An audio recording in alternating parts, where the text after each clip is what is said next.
অসমৰ জীৱন্ত ৰাস নামনি অসমৰ এই মূৰ্তি ৰাস আৰু তাৰ ভিতৰত পাঠশালা ৰাস অন্যতম একক আৰু সেইভাৱেই জিলিকি আছে। এইকেইটা দিন দেখিছোঁ অজস্ৰ লোক লোকাৰণ্য হৈ পৰিছে। বিভিন্ন প্ৰান্তৰ পৰা লোকসকল আহিছে আধ্যাত্মিক এই পৰিৱেশৰ অকণমান আমেজ ল'ম বুলি। এই পৰিৱেশটোত আমি যে থাকিবলৈ অকণমান সুযোগ পালোঁ, এই প্ৰভু ভগৱন্তই যে অকণমান সুযোগ আমাক দিলে, তাৰ বাবে আচলতে ঈশ্বৰৰ ওচৰতো প্ৰাৰ্থনা জনাইছোঁ। আমি আয়োজক সমিতিকো কৃতজ্ঞতা জ্ঞাপন কৰিছোঁ। এই ভাল লগা সময়খিনি আজি অকণমান আপোনালোকৰ মাজত থাকিবলৈ যে সুযোগ পালোঁ। ৰাজ্যৰ বিভিন্ন প্ৰান্তত ৰাস মহোৎসৱ আয়োজন হৈ ইতিমধ্যে শেষ হওঁ আজি ইয়াতো অন্তিমটো দিন।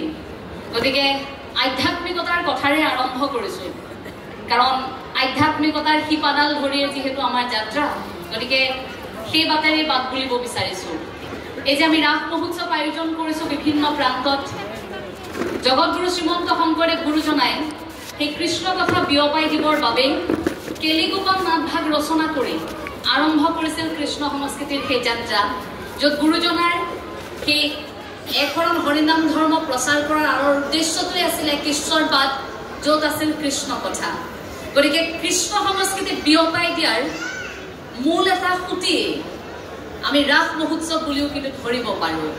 গতিকে ৰাস মহোৎসৱ ই সাধাৰণ এখন মেলা বা সাধাৰণ ৰাসক্ৰিয়া এটা অনুষ্ঠান এনে নহয়।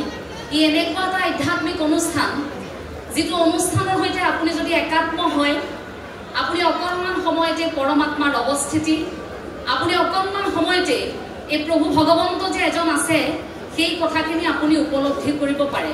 কাৰণ গোপিনীসকলে কৃষ্ণক পাবৰ বাবে এই যে লীলা কৰিছিল বুলি কয়, যে ভগৱান শ্ৰীকৃষ্ণই গোপিনীসকলৰ সৈতে যে ৰাসক্ৰিয়া কৰিছিল, সেয়াই আছিল ভক্তি মাৰ্গৰ এক অনন্য নিদৰ্শন।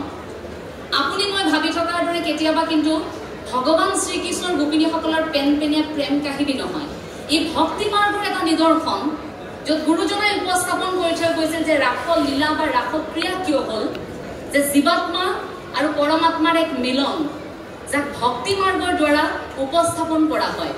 সেই যে গোপিনীসকলে ভগৱান শ্ৰীকৃষ্ণক পাবৰ বাবে ইমান যে হেঁপাহ কৰিছিল, কি আছিল ভগৱন্তৰ তাত এনে যে সেই পৰমাত্মাক এবাৰ স্পৰ্শ কৰিবৰ বাবে, পৰমাত্মাক ভকতি কৰিবৰ বাবে নিমজ্জিত হৈছিল তেনেকৈ। আজিৰ সময়তো আপুনি মই একোগৰাকী গোপিনী, আপুনি মই ভকত, কাৰণ আপুনি ময়ো সততে ঈশ্বৰ প্ৰাপ্তিৰ কথা কৈ থাকোঁ, আপুনি ময়ো ভাবি থাকোঁ যে এক ঈশ্বৰবাদৰ কথা, প্ৰভু ভগৱন্তৰ কথা আপুনি ময়ো কৈ থাকোঁ, কিন্তু আমি উপলব্ধি ক'ৰবাত কৰিব নোৱাৰোঁ। গতিকে সেই উপলব্ধিখিনি কৰিবৰ বাবে এনে আধ্যাত্মিক অনুষ্ঠানৰ আমাক এতিয়া প্ৰয়োজন। আমি কৃষ্ণ সংস্কৃতিৰ বাবে ৰাস মহোৎসৱ আয়োজন কৰিছোঁ, কিন্তু এতিয়া ইয়াৰ আঁৰৰ যিটো উদ্দেশ্য, যে কৃষ্ণ সংস্কৃতি বিয়পাই দিয়াত আমি কিমান সফল হৈছোঁ, এই কথাবোৰ এতিয়া সকলোৱে চালি জাৰি চোৱাৰ কিন্তু সময় আহি পৰিছে। আমাৰ কণমানিসকলৰ পৰা আমাৰ জ্যেষ্ঠসকললৈকে এটা পৰিৱেশ, কৃষ্ণ সংস্কৃতি, ভগৱান শ্ৰীকৃষ্ণৰ ঐশ্বৰিক আৰু মানৱীয় দিশ দুয়োটা যদি আপুনি চায়, অৰ্থাৎ বহিদৰ্শন আৰু অন্তদৰ্শনেৰে আপুনি উপলব্ধি কৰিব পাৰিব যে জন্ম হোৱাৰ পাছত হত্যা কৰিবৰ বাবে সেইগৰাকী ভগৱান শ্ৰীকৃষ্ণৰ মোমায়েক ৰৈ আছিল, তাৰ পাছতো সেইজন ভগৱান শ্ৰীকৃষ্ণই নিজৰ দায়িত্ব পালন কৰিছিল স্থিতপজ্ঞৰ দৰে। সেইজন ঈশ্বৰৰ দৰে আপোনাৰ মোৰ জীৱনত সমস্যা নাই, কিন্তু তাৰ পাছতো আমি যে মানুহ, তাৰ পাছতো আমাৰ যে সমস্যা আছে, আমি সেইটো ঈশ্বৰকেই একো দুখ দিওঁ যে প্ৰভু তুমি নাচালা। এবাৰ ভাবি চাওকচোন যে ভগৱান শ্ৰীকৃষ্ণৰ জীৱনত যিমান সমস্যা, যিমান ভগৱান শ্ৰীকৃষ্ণই সহ্য কৰিব লগা হৈছিল, সিমানখিনি আপুনি মই সহ্য কৰিবলগীয়া হোৱাই নাই। আপুনি মইতো সাধাৰণ মনুষ্য, তাৰ পাছতো এই মানৱী জীৱনটোত আমি পোৱা ঘাত প্ৰতিঘাত আমি সহ্য কৰিব নোৱাৰোঁ। আমাৰ বিশ্বাস নাই যে প্ৰভুৱে ৰক্ষা কৰিব, মানুহৰ ওপৰতো বিশ্বাস নাই, নিজৰ ওপৰতো বিশ্বাস নাই। আমি নাভাবোঁ যে প্ৰভুৱে আমাক প্ৰভুৱে ৰক্ষা কৰিব। আমাৰ এটা ধাৰণাহে মাত্ৰ থাকে যে বিপদত পৰিলে ৰাম নাম ল'ব লাগে। সেই উদ্ধাৰ কৰিবৰ বাবে ভগৱান শ্ৰীকৃষ্ণই পৃথিৱীক উদ্ধাৰ কৰিবৰ বাবে জন্ম লৈছিল। আমি সেইটো পাহৰি যাব নালাগিব যে আমাৰো জীৱনত যদি কেতিয়াবা সমস্যা হয়, সেই ওপৰত থকাজনে কিবা নহয় কিবা এটা বাট কিন্তু আমাক মোকলাই দিব।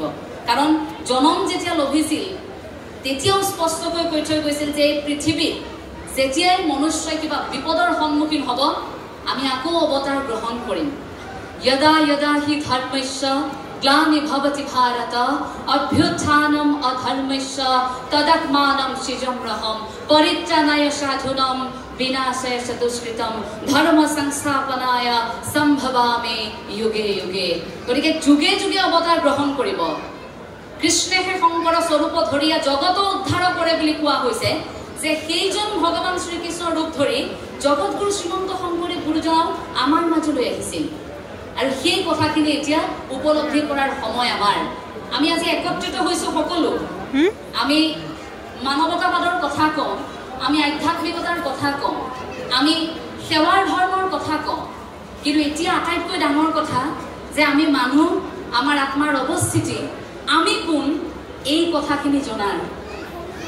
আমাৰ নাম, আমাৰ পৰিচয় এইবোৰ অকণমান একাষৰীয়া কৰি আমি যদি নিজকে মানুহ বুলি পৰিচয় দিব পাৰিছো, অকণমান যদি অন্তৰাত্মাত কঢ়িয়াই ফুৰাই যে কিবা এটা সত্তা আমি কঢ়িয়াই ফুৰিছো, এই কথাটো যদি উপলব্ধি কৰিব পাৰিছো, তেন্তে আমাক ঈশ্বৰ প্ৰাপ্তিৰ বাবে বৰ বেছি সময় নালাগে। কপিল মুনিৰ মাতৃ দেৱাহুতিয়ে যেতিয়া কামনা কৰিছিল ঈশ্বৰ, এই কপিল মুনিয়ে কৈছিল যে তুমি চিত্তটো একত্ৰিত কৰা। চিত কি?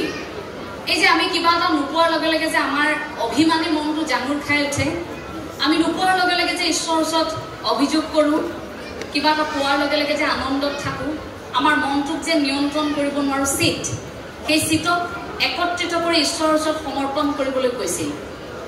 আনকি এই কথা মহাপুৰুষ শ্ৰী শ্ৰী মাধৱদেৱেও লিখি থৈ গৈছে নামঘোষাত যে প্ৰথম স্থান দিয়া হৈছে যিসকলে আৰম্ভণিতে মুক্তি নিবিচাৰে, মুক্তিটো নিষ্পৃহ